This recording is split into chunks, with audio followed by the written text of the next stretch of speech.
So hello guys, welcome back to my channel. And आज हम यहाँ पर बात करने वाले हैं my golden but BL series के एपिसोड 12 में क्या होने वाला है उसके बारे में।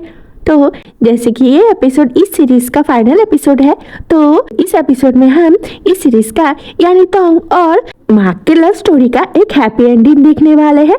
हालांकि पिछले एपिसोड के आखिर में हमने देखा था कि मार्क को बचाने के लिए तोंग मिस थारा के साथ चला गया था और यहाँ का सीन बहुत ही ज्यादा इमोशनल था, जहाँ पर मार्क तोंग को जाते हुए देख नहीं पा रहा था और तोंग मार्क को जाते हुए यही कह रहा था कि शायद उन दोनों का साथ यही तक का था, पर जितना वक्त उसने मार्क के साथ बिताया है उसमें वो बहुत ही ज्यादा हैप्पी था। और इसके बाद मार्क को तोंग ने कस के हक किया था और वो मिस थारा के साथ चला गया था। तो इस एपिसोड में हम मिस थारा को तोंग को लेकर उनका एक अलग ही वैम्पायर वाला रिचुअल करते हुए देखने वाले हैं, जिसके मदद से वो बहुत ही ज्यादा पावरफुल होने वाली है और शायद इसके बाद उसको जीने मरने के झंझट से हमेशा के लिए मुक्ति मिल जाएगा। जैसे कि तोंग के पास गोल्डन ब्लड है, जिसको पीने के बाद मिस थारा अपने किंगडम की एक इमॉर्टल क्वीन होने वाली थी। तो यहाँ पर हम देखते हैं कि मिस थारा जिस दिन तोंग को घर लेकर आती है उस दिन मिस थारा तोंग को अपने बॉडीगार्ड के साथ कैद करके रखती है। तो तोंग मिस थारा से कहता है कि उसे ये सब करने की कोई ज़रूरत नहीं है क्योंकि वो भागने नहीं वाला है। जैसे कि वो मार्क से बहुत ही ज़्यादा प्यार करता है, तो उसे ये पता है कि वो अगर यहाँ से भाग जाएगा तो उसका कीमत मार्क को चुकाना पड़ेगा। तो मिस थारा तोंग की बात सुनकर मुस्कुराता है और वो वहाँ से चुपचाप चली जाती है। जिसके बाद हम देखते हैं कि अगले दिन मिस थारा अपने लोगों को बुलाना स्टार्ट कर देती है क्योंकि तोंग का जन्मदिन भी आने ही वाला है और उस दिन ही तोंग जब 21 साल का हो जाएगा तब उसके ब्लड का पावर और भी ज़्यादा बढ़ जाएगा, जिसको पीने के बाद मिस थारा अमर हो जाने वाली है। तो वो अपने लोगों को बुलाकर एक रिचुअल स्टार्ट कर देती है और वो तोंग से कहती है कि तोंग, तुम्हें पता है कि तुम्हारे ब्लड के पावर से किसी भी वैम्पायर का इमॉर्टल लाइफ खत्म हो सकता है। तो तोंग मिस थारा से कहते हैं कि आप ऐसा कुछ भी नहीं कर सकती है, देखना आप अपने प्लान में कभी भी सक्सेसफुल नहीं होंगी क्योंकि निर्दोष लोगों को मारकर कोई अपना सक्सेस नहीं पा सकता है। अब मिस थारा को इन सब बातों से कुछ भी फर्क नहीं पड़ता और वो अपने लोगों से कहता है कि टाइम स्टार्ट हो चुका है हमारे होली सेलिब्रेशन का, तो आप लोग वो सेलिब्रेशन स्टार्ट कर सकते हैं। इधर मार्क नकान के साथ मिलकर तोंग को बचाने की प्लान कर रहा है। जैसे कि मिस थारा ने उन दोनों को छोड़ दिया है क्योंकि उसे तोंग चाहिए था और तोंग उसे मिल चुकी थे।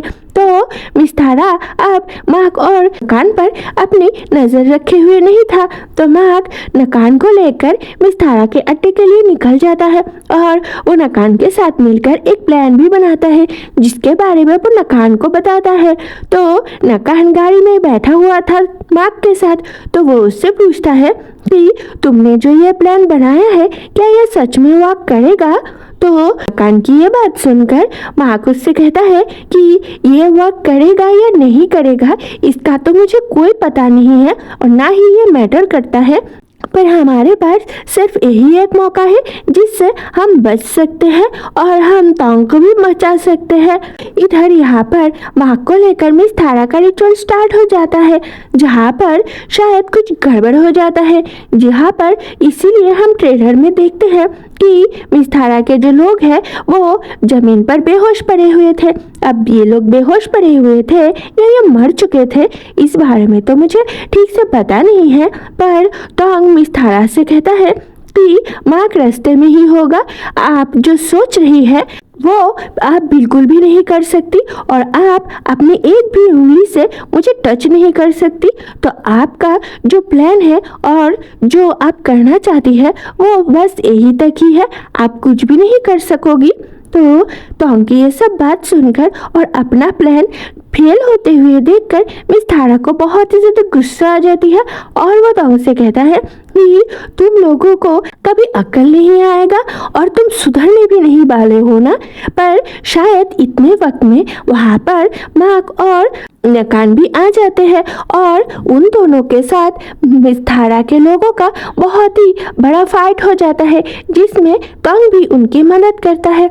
अब शायद इसमें नकान की भी मौत हो सकती है मार्क और तोंग को बचाते हुए, क्योंकि ये मुझे कहीं से दिखा था, पर मैं इस बारे में श्योर नहीं हूँ। पर यहाँ पर शायद तोंग और मार्क मिलकर मिस थारा को भी खत्म कर देंगे और फाइनली तोंग भी अपने मम्मी पापा और अपने दोस्त तोंग की मौत का बदला ले ही पाएगा मिस थारा से, क्योंकि सभी की मौत की वजह मिस थारा है।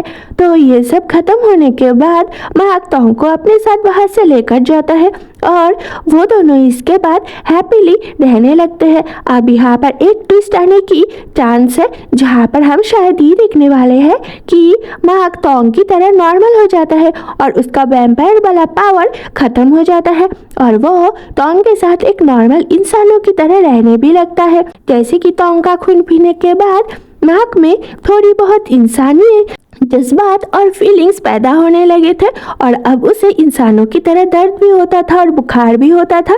पर जैसे कि उसके अंदर वैम्पायर पावर ज़्यादा है अभी भी, इसीलिए वो ह्यूमन वाला पावर अभी उस पर उतना ज़्यादा हावी नहीं हो पाया है। पर शायद इस फाइट के बाद मार्क के बॉडी में इंसानों जैसा खूबियाँ आ जाएंगी और वो तोंग के साथ हैप्पीली रहने भी लगेंगे। अब वो दोनों ऑर्फनेज हाउस में जाकर भी रह सकते हैं या इसके अलावा वो दोनों अपनी एक छोटी सी क्यूट सी दुनिया भी बसा सकते हैं।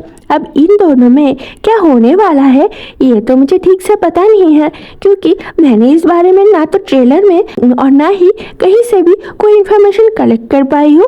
ये मेरा बस एक इंटेंशन है जिसके बारे में मैंने आपको यहाँ पर बताया है। तो अगर मैंने जैसा बताया है वैसा ना हो तो आप लोग बुरा मत मानना, क्योंकि ये मैंने बस ट्रेलर और अपने इंटेंशन के हिसाब से बताया है। सो ओके गाइस, आज की वीडियो में बस इतना ही। तो मिलता है अगले वीडियो में किसी और नए रियल स्टोरी के साथ। तब तक के लिए बाय बाय दोस्तों।